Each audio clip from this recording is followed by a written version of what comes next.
What do you guys? It's BFO Moto, and I'm wearing the douchiest sunglasses of all time. I'm wearing my Broakleys, my Oakleys. I love Oakleys.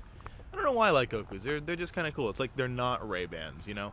They're basic ass sunglasses, but they're not fucking Ray-Bans. That's the important part of it all. Anyways, you guys, I'm out here, actually in the other parking lot. That's over there is where I showed off my bike when I first got it, and now I'm in this parking lot showing off my new vehicle.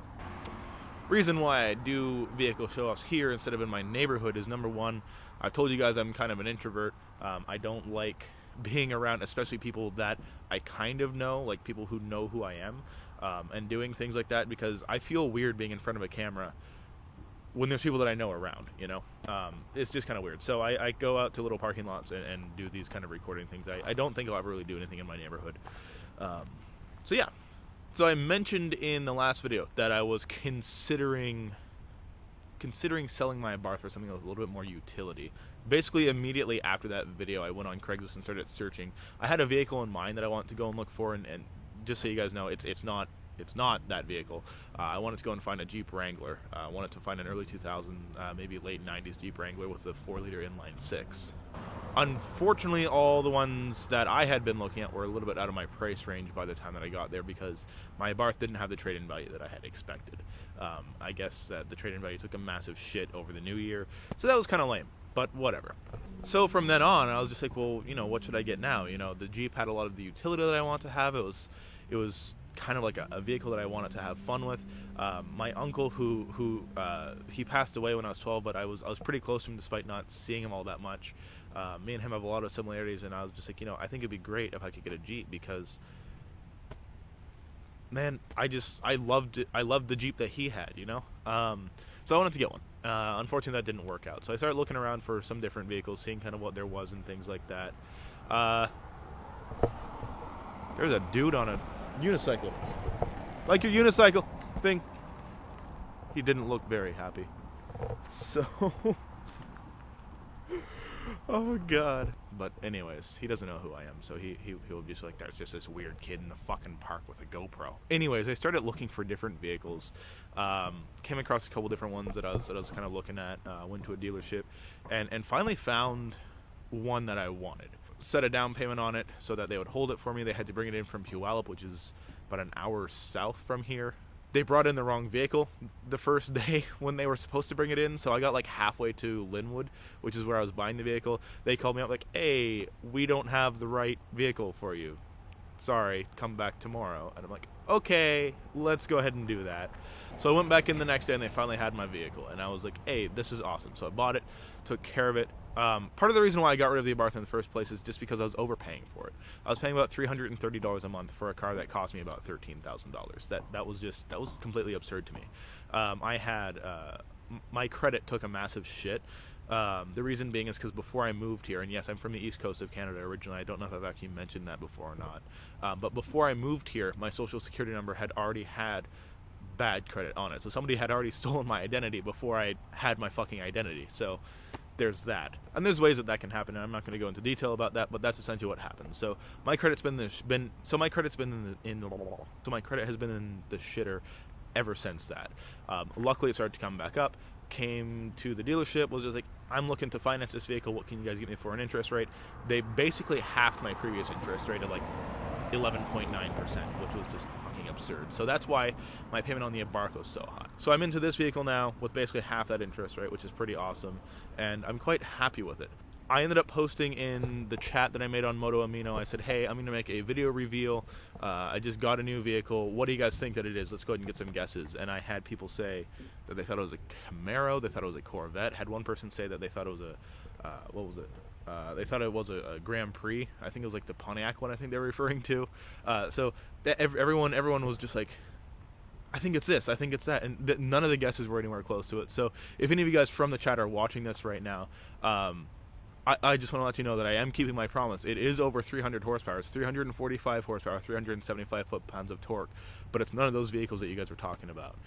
It is still American, though, so you guys got that part right. Good job. I decided to go the complete opposite direction of my Abarth. I went with a slightly larger vehicle, and I'll go ahead and show you guys it.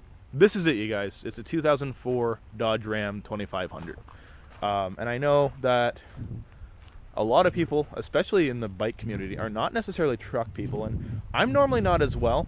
A long time ago, back when I first got my license, I owned a truck, or I was driving a truck, and I kind of missed it. I'm not gonna lie. I had an old 2001 Chevy Silverado, and it was white, and it was a 1500, so it was a little bit smaller than this guy. And yeah, so the Jeep didn't work out, so I got one of these guys instead, because I've always kind of liked the Rams. I love how the Rams look. It's not the Cummins diesel, which was one that I wanted to get, but it's the 5.7 liter Hemi, which was actually originally created for the Dodge Ram. It was for 2003, I believe. And then in 2004, 2005, it got adopted into things like the Chrysler 300C. It got adopted into actually the Dodge Challenger RT. So if you guys have an RT, you guys have a pretty good engine in there. And in doing a lot of research, I discovered that apparently this engine, this 5.7 liter Hemi, whereas it was designed for a truck, is supposed to last for quite a while. A lot of people are saying over 400,000 miles, which is pretty impressive, and it really restores a little bit of my faith in this vehicle, because this vehicle has 144,000 miles on it, and that's a lot for a vehicle that I'm just buying. I went from I think I had passed 34,000 miles when I had traded in my Abarth. And then I went into this, which is 144,000. So nothing like increasing by 110,000 and paying a little bit extra for it. But whatever. Obviously, gas mileage is going to be shit. But hey, that's fine. I have a truck, and I'm really enjoying it. I don't know if the bed is really long enough to stick my Harley in there, and I'll show that off here in a little bit. It may be long enough if I took that canopy off and extended out the... Yeah, it could be long enough if I extended that latch. I'm not sure. So I have a truck now. That's what I have. But let's go ahead and show you guys around it a little bit more. I'm going to show you guys the inside, a couple of different pieces here and there. So this is the interior, you guys. It's by far probably the cleanest 04 that I have seen, like, ever.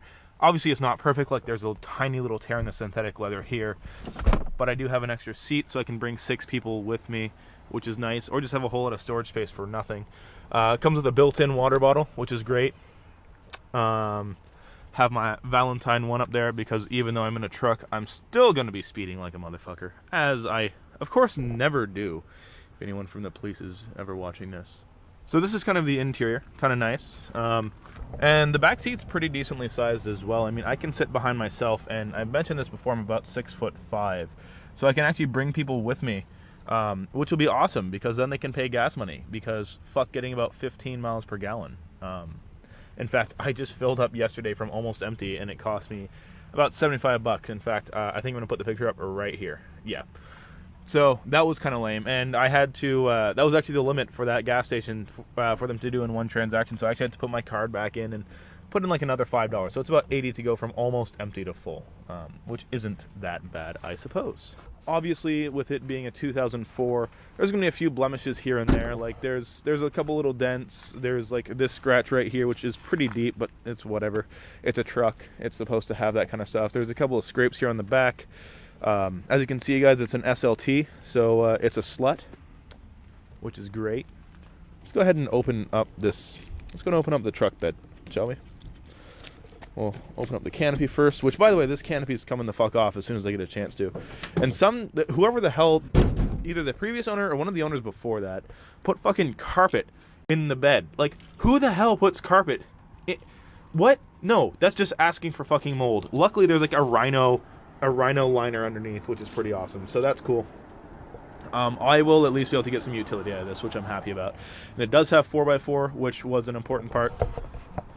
So I'll be able to bring it up to the mountains, things like that. I'll be able to drive it around, even if there is snow. That was one of the primary things that I was talking about with you guys, was that my car just couldn't do snow. I mean, I grew up in the east coast of Canada, so it's not so much that I don't know how to drive in snow. I definitely know how to drive in snow, you know? It's just my car just wouldn't do it. It would spin its tires on slightly wet ground, which is kind of lame. So I love that Abarth. I'd love to own another one in my life. It's just, at this point in time, it's not cutting it for me. So I did, however, leave a note for the next owner, which was pretty cool. The owner essentially saying, hey, you know, this is my name, here's my phone number. I love this car. Whenever you're ready to sell it, let me know. I'd be more than happy to buy it back, because I honestly did love that little Fiat. So I'm looking forward to seeing if they get in contact with me, who it is that buys it, if that's the case, and I don't know, maybe I'll even make a video about it, because I think that'd be pretty cool. It'd be like a little reunion video, even though I never did a video in it like I said I would. It was an awesome car, and I stand by the fact that it's the most fun I've ever had on 4 wheels. So, but let's go ahead and show you guys the engine. That thing got a Hemi. I like immediately as soon as I bought this truck, I went back and I watched that commercial and burst out laughing. It was the best thing of all time. Now, one of the primary things that I'm not okay with this truck is that these hydraulics are, I think, on their way out. Right here, right here for holding up the hood. So those will have to be replaced at some point in time, just because I don't feel like being clocked with my hood. But this is it, you guys. So giant ass radiator up here in the front, and it's a 5.7 liter V8 Hemi, which at the time was, I think, the largest one that they had. Speed racer and a Volkswagen Touareg, or Tiguan. I think that's a Touareg though. I don't know Volkswagen SUVs. Nobody cares about Volkswagen SUVs. So like I said, for a 2004, it's pretty damn clean. Like, it's not perfect, but it's pretty damn good. That's enough of the engine. And I honestly have no idea what kind of quality this video is going to be when I upload it. I've been kind of talking and like moving around. I've never really done a reveal video for a truck before, or for a car. So I'm like, I'm gonna open this up, and I don't know where my camera's pointing. I don't know where any of it is, so I don't care how good the video quality is. I'm still going to submit it, and hopefully it turns out well. But this is my new vehicle. He needs a name. I don't know what I'm gonna do with it, but yeah. It needs a name, so if you guys have any ideas, leave that down in the comments below. If you guys were following me on Instagram, you guys would have seen this one day beforehand, because today is Thursday and I'm going to post up a picture of it. So, yeah.